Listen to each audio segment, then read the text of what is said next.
Welcome to the Luz and Dolly show. I'm Luz. And I am Dolly.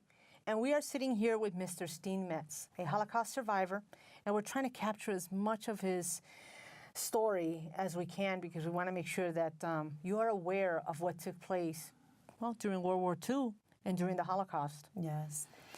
He had mentioned that he was captured, he and his family was captured October 2nd, 1943. Can you take us back a little, if you can? Where were you? How were you captured? How did they transport you? I was only 8 years old at the time, but I remember it very clearly.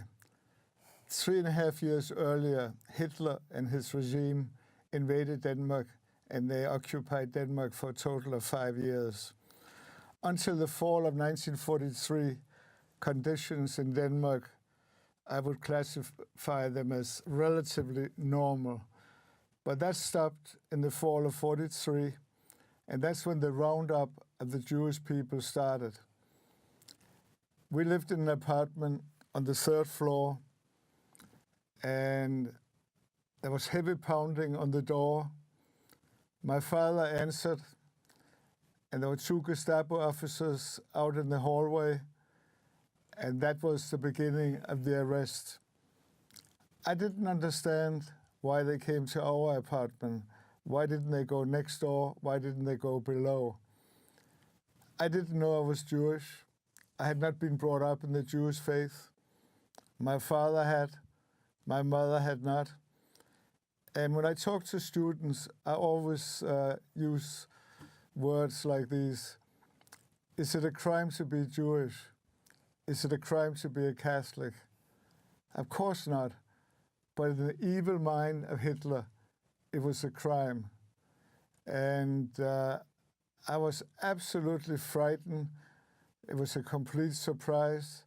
My parents were shocked. And my mother and I were allowed to go downstairs in the bakery, and we got some bread and rolls. And they came in very handy, because later on we were transported in what historians refer to as rail car or boxcar, but survivors like myself call it a cattle car. That's what it was. It was dirty. It was completely dark. There were no windows. We spent over 3 days and 3 nights in the cattle car.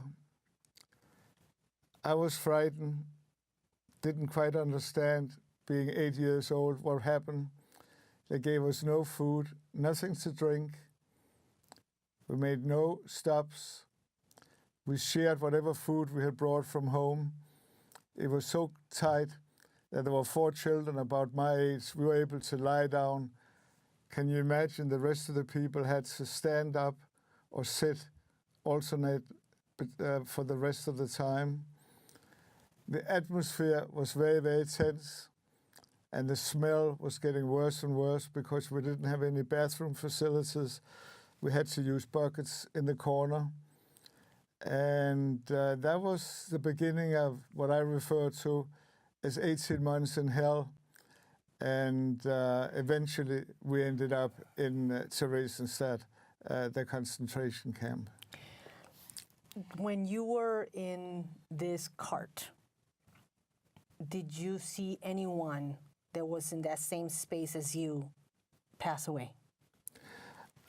You mean in the cattle car? In your own space, yes, in the cattle car, yes. I didn't see anybody pass away in my cattle car, but there was at least 1, if not 2 persons that passed away in other cattle cars. I understand there was a person in another cattle car that committed suicide. As a matter of fact, I believe the number is 15. There were 15 Danish Jews committing suicide rather than being arrested by the Nazis. So it kind of gives you the flavor. So how many people do you think were in each of those carts? In your cattle car? In mine, there were about 40. About 40. There were about 40 in my car. But there were different cars, or some from other parts of the country. Right. Were both your parents with you? Yes, we were all together. We were all together. And you don't have any siblings? No, I'm the only one. Okay. Wow. Once you came out of that cart, what happened?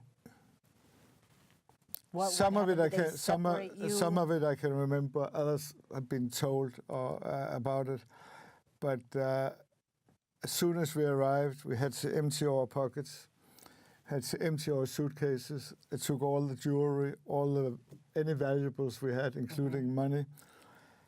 And they were just cruel because they had encouraged any Jewish person who were arrested, make sure you bring valuables because you can get cash for it.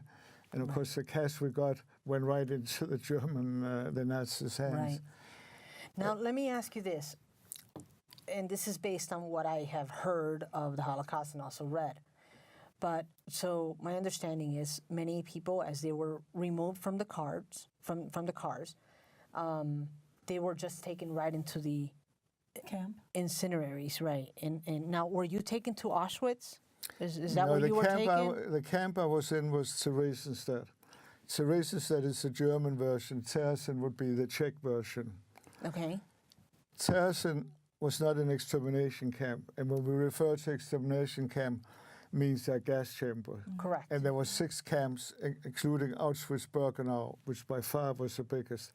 That was an extermination camp. And when inmates arrived at the camp, they had to form 2 rows. There was a doctor, German Nazi doctor, and he would basically put the healthy-looking men, young men, older men, not too old, in 1 row, and they were doing slave labor. On the other side would be older people, mostly women, frail people, children, and it's hard to imagine, but they would go directly to the gas chambers. And this group initially would perform slave labor. Many of them couldn't handle it and eventually ended up in gas chambers. So that's what happened. Mengele, a doctor, was the most infamous of the German doctors who separated them into those 2 rows. I'm often asked when I talk to students, why don't you have a number tattooed on your underarm? Most people think we all did. As it turned out, based on research I did, and I say only in quotes, the people that survived Auschwitz, that Birkenau, and there were a total of 1.3 million in that camp, they have tattooed on their arm. Wow.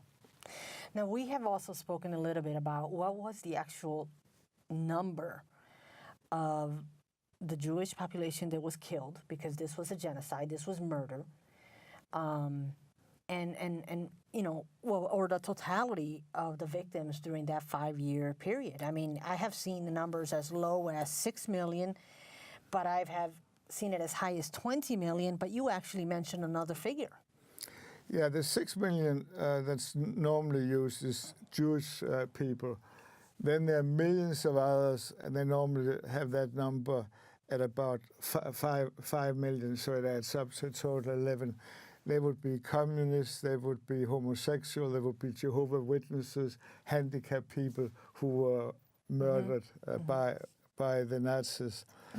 But and this is a number I read recently. If you include everybody, soldiers from the armed forces, Navy, Air Force, anybody killed in bomber tanks, civilians, and you add all the numbers together, you won't believe what it is, but it comes to about 70 million people. 70 million, 70. Which is absolutely outrageous, and it's only due to one person. Wow. And the message that Hitler spread in Germany, it's just terrible. And then when you think back, and I didn't realize it while I was in camp, but he was a big coward, and he committed suicide along with his wife on April 30th, when they knew that it was going to be the end of the war, that they were going to be on the losing side, and he couldn't face being on the losing side.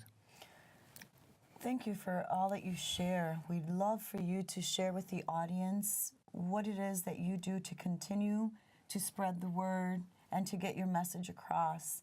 you have here a document that's talking about something you're part of. Can you please share with them? Yes, thank you, Luz. I'm part of the Speakers Bureau at the Holocaust Museum in Skokie, Illinois, and I'll be talking tomorrow, Saturday, and that'll be June 25th, and I'll be talking from 12:30 to 1:30. I'll really be talking for about 40 or 45 minutes, and then the rest of the time I'll have questions from the audience. And I always like to have as many people as possible attend my talks. It's important for me. It's important that we spread the word to as many people as possible. So if you're able to come tomorrow, make sure you come up to me and say hi, that you listen to the show today. And where's the location? Do you It's have in that on here? Skokie, Illinois. In the Holocaust Museum. Do you At have the the Holocaust address? Museum, and the address is I'll post it on the video. Right, so we could put it's it on. Woods Road. I'm looking for Woods Drive, 9603 Woods Drive in Skokie. Beautiful. 9603. That's wonderful. I am so honored that you are doing this. We That's how we definitely met. are. So, wow, Thank you so much. so much more that we can talk Yes, and about we will. and share. Absolutely. Let's Another continue to do that. segment. Thank you, Steve. Thank Stay you. tuned. Thank you, both of you.